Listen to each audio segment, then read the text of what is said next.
During the 60s of the last century, I was part of the young and enthusiastic crowd that went out to Silicon Valley, enticed by its brew of avant-garde, technological brain power, laid-back, anti-establishment coolness, and bold entrepreneurship.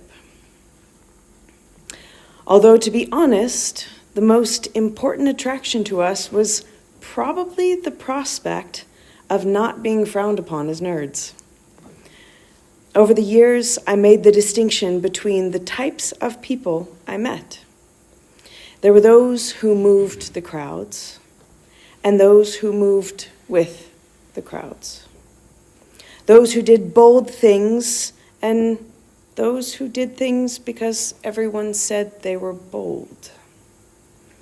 Those who were obsessed with an idea, and those who seemed possessed.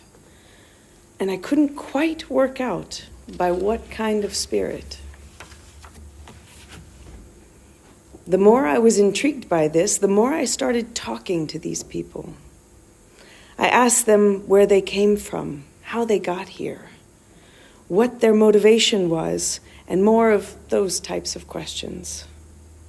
To my surprise, quite a few of them, from the second group of my little distinction, said that they had come here quite spontaneously, following a cruise that they had taken in the Caribbean.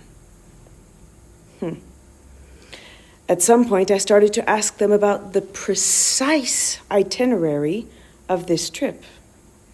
It turned out that the one place where they had all been to was a little port on the coast of Haiti, a small town with a history dating back to the colonial times.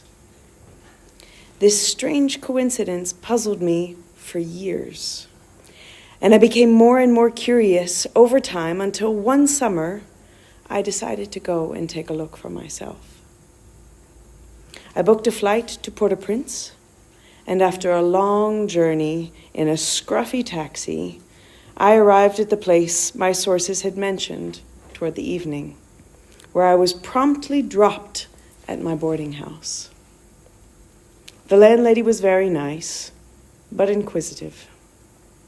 When I came downstairs after a brief shower, she asked me where I came from. I said I was from Silicon Valley and was going to explain where that was when, to my surprise, her eyes lit up and she exclaimed, "Ah! You must be one of the Dr. John Baptiste's entrepreneurs." I was stunned. Whose entrepreneurs? She revealed that Dr. Jean Baptiste was a local voodoo practitioner who was, as she put it, big Americans into entrepreneurs. I had to see this man. And so it came to pass that late that night I was taken to a shack at the back of a dark alley. I was just about to knock when the door was opened by an old toothless woman dressed in opulent dark robes. Without a word, she beckoned me to come and take a seat on a battered wooden bench. The room was lit by dozens of candles. Their molten wax was everywhere around the many jars and boxes and artifacts that littered the shelves and tables. Meanwhile, the old woman was rummaging at one of the tables. When she turned, she had a large, long pipe in her hands. It was lit, and she urged me to take it. Thank you, but I don't smoke, I said. Sorry. This seemed to cause some irritation. She pressed the pipe upon me once again, and it smelled sweet and spicy. I'm here to speak with Dr. Jean Baptiste, I explained. The woman nodded, smiled nervously, and continued to push the pipe in my direction. Before the woman could badger me any more, a curtain was pulled aside and a tall, slender man stepped out into the room. He was about my age, dressed in a double white-breasted suit, which seemed to miraculously defy dust and grease that life in this town inevitably threw at you.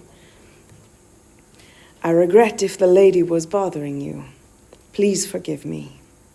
I am Dr. Jean-Baptiste. It seems you are not familiar with the procedure.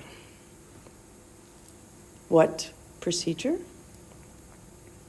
He explained that his patients were people, mostly Americans, who were fed up with their boring work life and wanted to take a big step in another direction, to become entrepreneurs.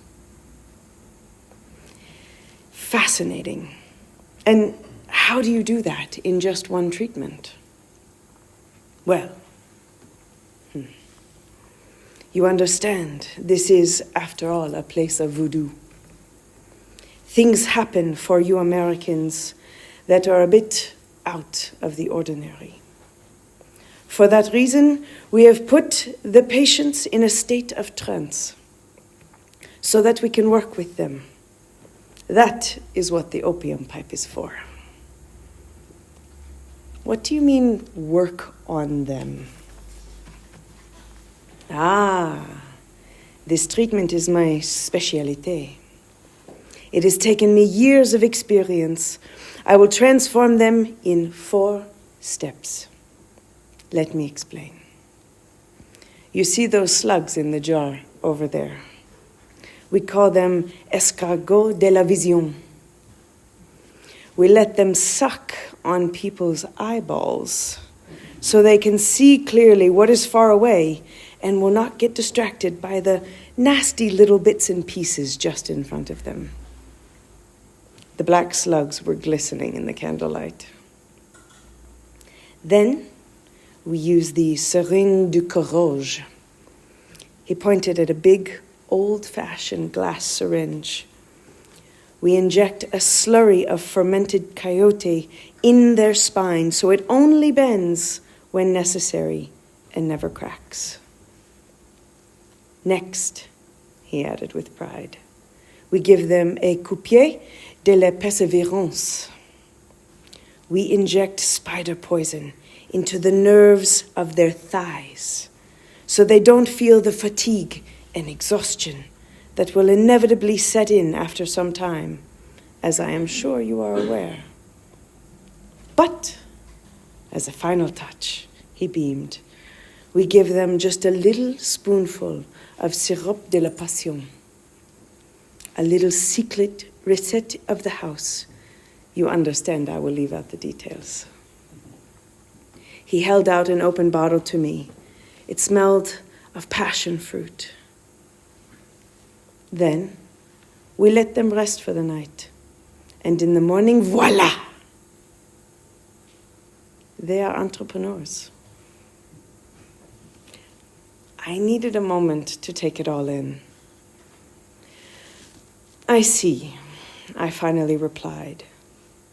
So basically, you inject them with some concocted vision, some courage, some endurance, and some passion.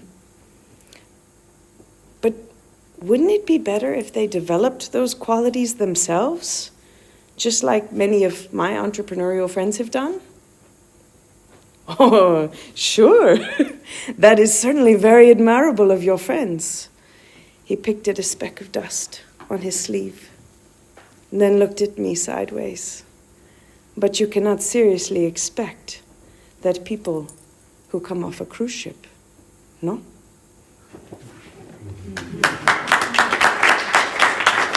In the heart of the wild where the lions roam, there's a rhythm that echoes in every bone. Drums beat and the earth shakes with delight. Come and join in, let the music take flight. Under the African sun we dance as one. From the Sahara to the Serengeti,